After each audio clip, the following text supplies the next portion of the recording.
Hello, everyone, and a very special welcome to all our friends at Revival Waves of Glory Ministries.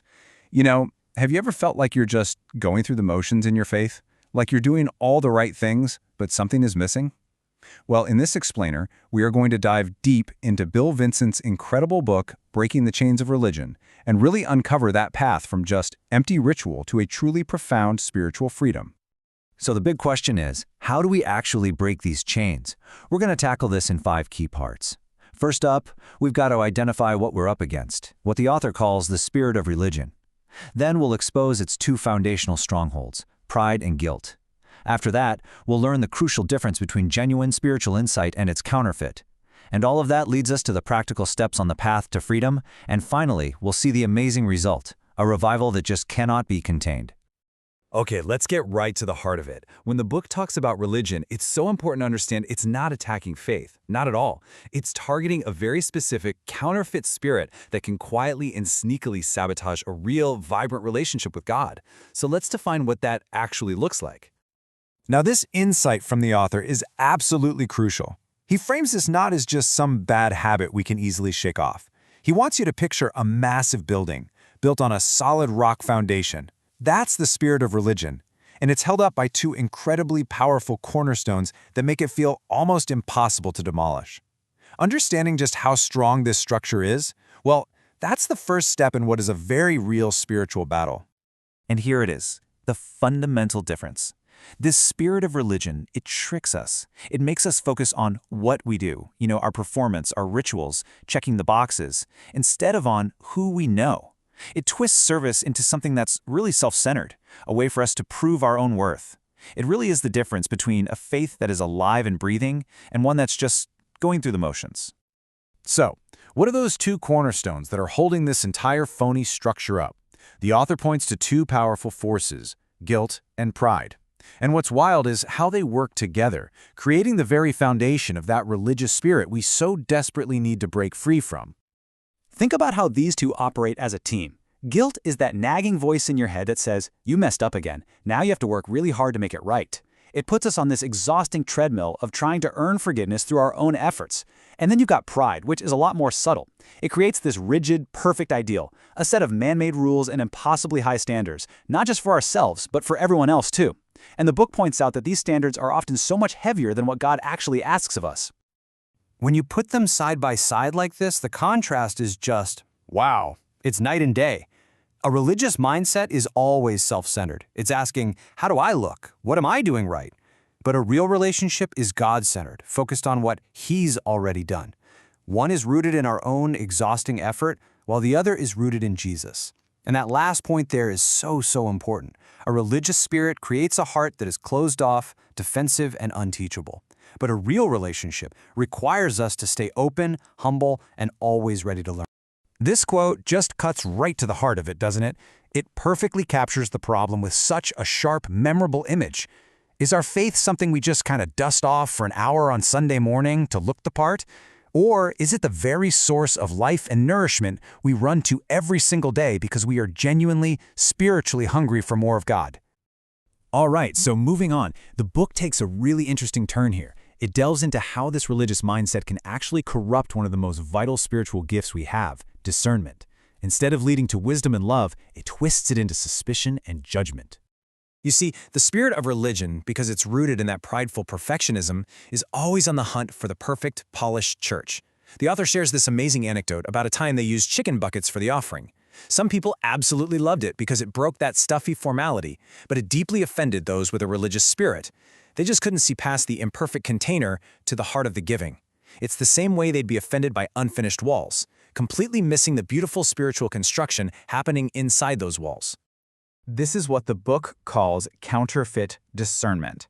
And it is so dangerous because it looks and sounds spiritual on the surface, but its motivation is all wrong. It comes from a place of suspicion and fear, not a place of love. It's the spirit that is an expert at finding every single flaw in a person or a church, but as the book highlights, it never offers a real solution. Its only goal is to criticize and tear down, never to build up. I think this term the author uses, flesh detectives, is just brilliant. It paints such a clear picture, doesn't it? Someone who is constantly investigating other people, not for their spiritual well-being, but just to find flaws in their humanity. They're on the lookout for the slip-up, the mistake, the little imperfection they can latch onto and use to judge. And you know, this very issue is so central to the work of the author Bill Vincent and his entire ministry. At Revival Waves of Glory Ministries, the whole focus is on moving past this kind of superficial, fault-finding judgment to encounter real, genuine spiritual transformation. If any of these ideas are really hitting home for you, you can explore them so much more deeply over at revivalwavesofgloryministries.com. So, this brings us to the most important question of all, right? We've talked a lot about the problem, but the book doesn't just leave us with a diagnosis of a spiritual sickness. It offers a clear prescription for healing and freedom.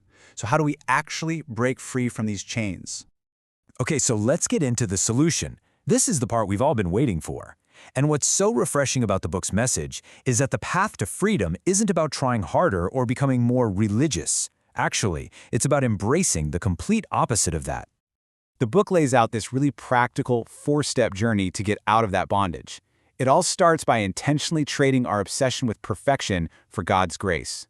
Then, and this is huge, it means creating an environment where it's safe for people to make mistakes and actually grow from them. The third step is a big one, letting go of what's comfortable and predictable. And it all culminates in authentic, from-the-heart worship, not just a Sunday morning performance.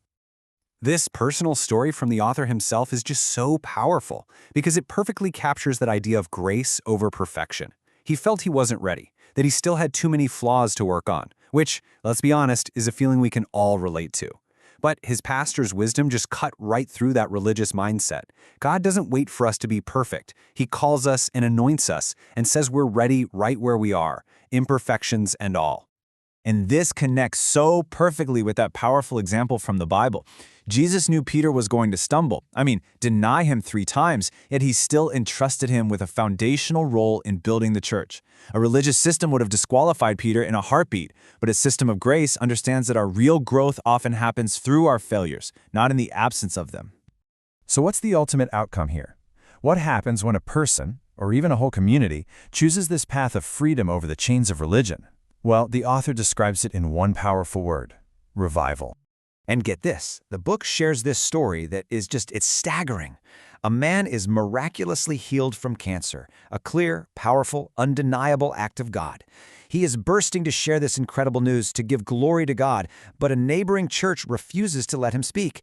And the reason? Because the miracle didn't happen within their 4 walls, under their logo. That just shows how a religious spirit can become so territorial and so proud that it will actually reject a move of God if it doesn't fit its own narrow, man-made box. Okay, let's bring it all home with the key takeaways from this amazing book. First, religion, as we've defined it, is a restrictive system all about works and appearances. In stark contrast, a true relationship with God is all about authenticity, grace, and real transformation. And don't forget those toxic cornerstones holding religion up: guilt and pride. Remember that real freedom is found not by trying to be perfect, but by embracing imperfection and worshiping authentically. And finally, this is so important: a genuine revival from God can never be contained by the man-made walls of religious structures. And so the book leaves us with this powerful, personal challenge. It pushes every single one of us to look past the surface, to look beyond our comfortable rituals, and to honestly ask ourselves, what does real, authentic, life-altering spiritual transformation truly look like? Is it a polished, perfect exterior, or is it a messy, beautiful, and ongoing process of becoming more like Him? To continue exploring these incredible ideas and to learn more about the ministry that's championing this message, be sure to visit revivalwavesofgloryministries.com. Thank you for listening to the Deep Dive Podcast.